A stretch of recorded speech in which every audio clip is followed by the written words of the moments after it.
everyone, and welcome to Ask an Author. I am so excited today because we have the one, the only Georgie Donaghey with us. Welcome. Hi, Michelle. Thank you very much for having me. There's actually two of me. Look. I know. Look at that. You're twins. Well, yeah. Look, and I can actually look. I can sort of scratch my nose or adjust my glasses. Yeah. Oh my goodness. I thought we were only going to have one of you, but we are blessed with double today. How lucky are we? Well, she doesn't talk. She's very quiet. This one over my shoulder. So Okay. Well, I'll talk to you then. she's shy, but I'm shy too. We've actually got a whole page of questions that have been sent in by kids wanting to find out more about you. Oh, okay. All right. This is my book that I write down all of the questions. And I love your bee. You've got a whole page because there were so many kids who are aspiring authors and aspiring creatives, and they wanted to find out a little bit more about you. So we've had some questions come in, and the first one is from Hemi. And Hemi wants to know, when you were a kid, did you read very much? I did. And you know what? I actually have a few little things here with me. My favourite book to read was Winnie the Pooh. And this is actually the copy that my grandmother gave me when I was not even 1 year old. So it's very old. The cover's a bit dog-eared and ripped. But yes, I loved Winnie the Pooh. Pepito the Naughty Donkey. Now, Pepito the Naughty Donkey, do you know one of the reasons I love this book, and I actually found this on eBay a few months ago, it was the scratch and sniff book. No way. Yes. The scratch and sniff doesn't work anymore. But my favourite smell in the whole world, two favourite smells I had were cut grass, yes. The smell of cut grass, freshly mowed grass, and coffee. The coffee smell, because he used to carry the coffee beans, and the best smell in the whole world. But you know what? I don't actually like drinking coffee. But you love the smell. So yeah, I just love the smell. And of course, I don't know if anyone will remember Blinky Bill. I have that book. And this is an original too. And it was like 1976. My grandmother gave that to me. Yes. Oh, I'm dating myself now, aren't I? Well, I got that book because it was the year I was born. So I was given that book when I was born, like that exact copy, like not exactly that copy, but that's same edition. Oh wow! Do you know I was given that book 10 years before I was born. Do you believe that? Goodness. No, that was a lie. And this one, which has lost its cover, but I don't know if you can see down the bottom. It's Paddington. It's Paddington. So yes, I loved to read when I was a kid, and there's some of my favourite books. Oh my goodness! I love to read. Yes. You know what? I think if we had known each other when we were kids, we would have been best friends back then. I think so too. We have got exactly the same taste in books that we loved reading as a kid, and I love reading too. They're just, I love them. I still got them. They're beautiful. Now, Hugo wants to know, do you have a favourite book? No, I don't like picking but one, but stretch. I have to say, I really love Winnie the Pooh. That Pooh Bear probably has to be my favourite. He's pretty timeless, and how many times has he come back on TV, and all my kids have enjoyed him, and I always have the song rattling around in my head, but I won't sing it for you. Oh. Well, that leads me to my next question. Max wants to know, can you sing? No. No? I can sing terribly, but I can't sing well. Good.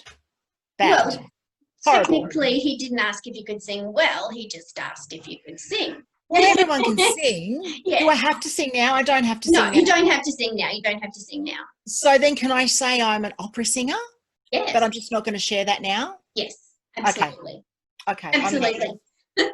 And here we go. Leah wants to know, what did you want to be when you grew up? Oh, I actually wanted to be a ballerina, but I couldn't dance. In fact, I think it was called physical culture when I used to dance. Fizzy. Yeah, fizzy. And I was the only one in my row that would get all the moves wrong. So we never got any medals. So I kind of gave up on that idea. And then I wanted to be a vet. But I don't know what happened. I didn't become a vet. I became an author instead. But I've done a lot of jobs in between. I've run around dressed as a giant kidney bean. I did not know that about you. Yes. And I actually, for many years, I had my own chocolate business. I used to make handmade chocolates, and I invented, I'm very proud to say, I invented, have you heard of soap on a rope? Yes. I invented chocolate on a rope. Are you kidding? I didn't even know that was So you could put the rope around and have the big chocolate hanging. You could just gnaw on it all day long. And can we still get that anywhere?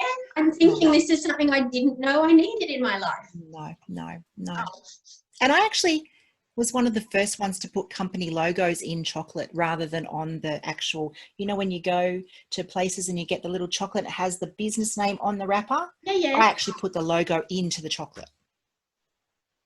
All these wonderful things I'm finding out about you. This is amazing. And it's so weird because I was just having a conversation with Tom last night, who said to me, Mum, I think I've decided what I want to be when I grow up. I want to be the person who works in a chocolate factory, who tastes the chocolate to make sure it's perfect. Well, can I let you in on a little secret? Please. That is a great job to have, except when you're surrounded by that much chocolate all the time, you don't want to eat it.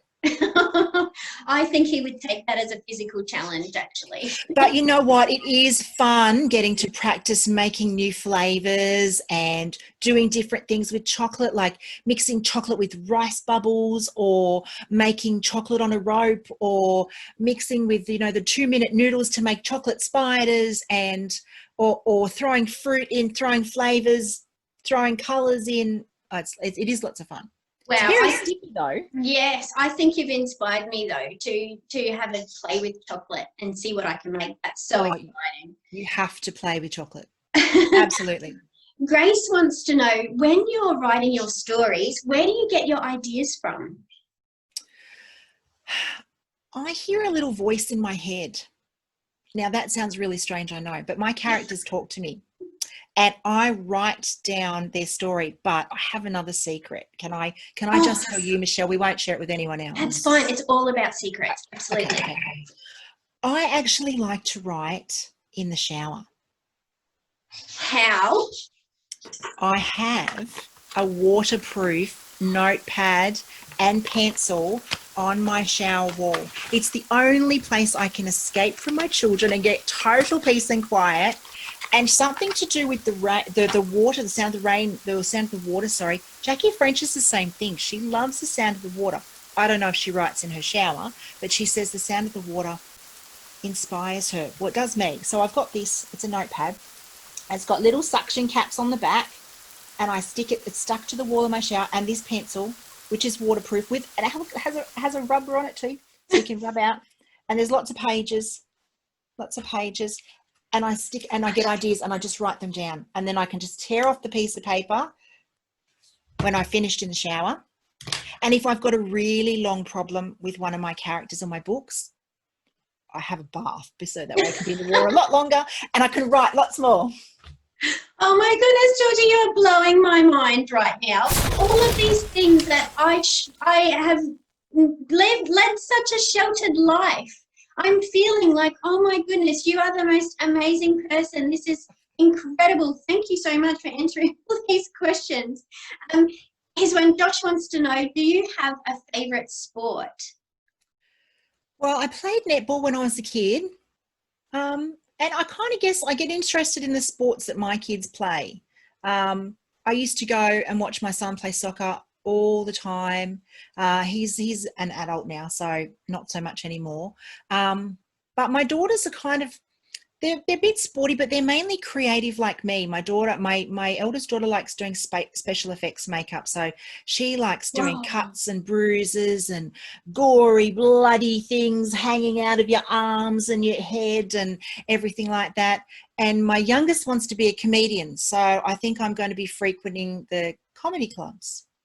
So you've got really creative kids as well. I do. And well, actually my youngest, I think sometimes writes better stories than I do. Wow, that's saying something. Yeah. Whoa. She gets it from me. Yeah, well, that's what I was going to say. Do you think She gets it from me. No, it's all her. Do you think it's because you're the kind of mum who's like takes creativity really seriously and allows them to kind of just play and use their imagination? Do you think that's helped? Perhaps. I know we like to make up stories around the house and try and, always turn the negatives into positives. We like to be positive Pollies here and not negative Nellies. So I think that's important. Yeah. Yeah. Well, here we go. Speaking of negative Nellies. Oh, okay. Maddie wants to know, are you scared of anything? Yes. Spiders. It's out there. I'm scared of spiders. But can I tell you why I'm scared of spiders? Like, even the thought of their little legs and all the eyes, and I've seen a spider up close when I pulled the sun visor down. I was on the top of Mount Tambourine and I pulled the visor down, and there's not much road to go on Mount Tambourine. It was so close I could see its eyes. And my husband pulled over, and instead of getting out the passenger's door, I climbed over the handbrake and out the driver's side door because I figured that was the best way to go. But he wouldn't follow you that way. And it was huge and furry and hairy, and it was just laughing at me. But that's not where my dislike of spiders came. And I'm sure that they're very nice insects. Are they insects? Arachnids? Yes. I was bitten by a redback spider when I was 8. Oh my goodness. So I don't like spiders from then. Of course. Oh my goodness. So it's okay. I'm here today. Yes. I'm not a ghost talking to you right now. So did it give you any spider tingly powers? Well, I won my first writing competition that same year. So I don't know. You work that out. I'm thinking you might have writing superpowers. But do you know what? When I got bitten by a redback spider, what made it worse? Can I tell you the story? Yes, please. Okay. So I got bitten by a redback spider. I was underneath my house because our house was up on stilts. I was trying to make a cubby house. So I was sweeping all the dust and moving the old terracotta pots. And when I picked up the pot, I got bitten by a redback spider. And I felt something on my hand, and then I just saw this little thing dangling off a bit of web, and I saw, as it spun, a flick of red, and I called Mum. Mum came running down the back stairs, found the spider, jumped up and down on it so much she made it part of the cement. So we didn't actually do what you're meant to do and carefully trap it in a jar and take it to the hospital. Yeah. So there I went to the hospital with the spider left at home, all squished into the cement. Now, this was my first visit to the hospital since being born. Okay, so I hadn't had any real injuries or anything up to the age of 8. So they put me into emergency, and I had to stay there for 6 hours because they had to monitor me to make sure I was okay. And I was okay. But they put me in the emergency room next to a wall. I had a door one side of me and a wall the other. So I was sort of like encased in this small area. And against the wall was jars of petrified spiders, snakes, creepy crawly things. They were all dead. They couldn't do anything, but I just remember all their eyes. Oh my goodness. And that was my first childhood experience with hospital and spiders. So no wonder you were traumatized. So creepy crawly things in the jar. And if you're laying there and you're a child in a bed and those things are beside you, you do start to see them move, even though they're not moving. Oh my goodness. Have you ever written a story about that? No. I think you should. But the illustrator would have to draw spiders. Yes, so you'd have and I wouldn't be able to turn the pages. No, it's true. You'd never be able to read your own book. No. So I cringe looking at pictures of spiders. Oh, I don't blame you. I don't blame you at all. Okay. Lena wants to know, what's the most important thing about what you do? I love I love going and doing school visits and talking to kids and doing workshops with kids and, you know, helping them to create stories. And well, they've already got the stories in there. What I call, this is your library up here, and you can unlock everything that's in there, and you can twist it and you can turn it and you can add to it. You can do whatever you want to do, because all those memories in there are yours. They're nobody else's, they're yours, and you can do whatever you like with them. So I like helping kids unlock their library minds and getting those things out onto paper and twisting and turning them and making them even more entertaining than they already are. That's amazing, and you're so good at it. Oh, thank you. Thank you for that. Do you think that books can change the world? Absolutely. Absolutely. Well, if there were no books, there would be, I mean, before, okay, if you don't take away all the iPads, I know I can hear all the children gasping out there right now. Take away all the iPads, but look at the shelf behind you, Michelle. It's filled with books. Doctors learned from books. You know, mum and dads, before they took up their career, they learnt from books. Everyone learns from books. In school, we still learn from books. I still read books all the time, and we're learning all the time. So, and I'm looking really old now, so I've got many, many books. But no, absolutely, I love books, and we learn from them all the time. We do need books, and they can change the world. Imagine what the world would be with no books. I can't. That's a miserable thought. And even the people that write the programs for the iPads needed to read and study and use books. I agree. But we need them to have the iPad so that they can watch this episode to learn. Absolutely. Oh, we don't want to get rid of iPads. No, not altogether.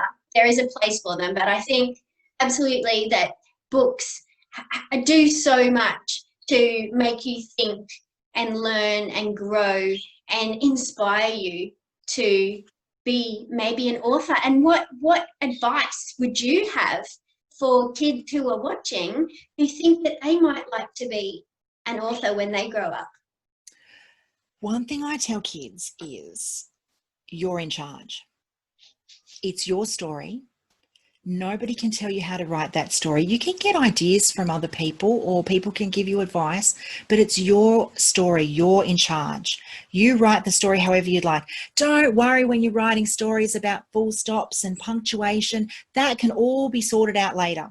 Just write, and you're in charge. So imagine, you know, the little baby out of Boss Baby. That's the slide that I use when I'm telling kids, you're in charge. It's your story. So you take that story however you want to take that story. I love that. So they're actually in charge of something in their life. They are the boss of their own story. And they can take it wherever they want to go. They can do whatever they want to do. Oh, they're in charge. It's up to them.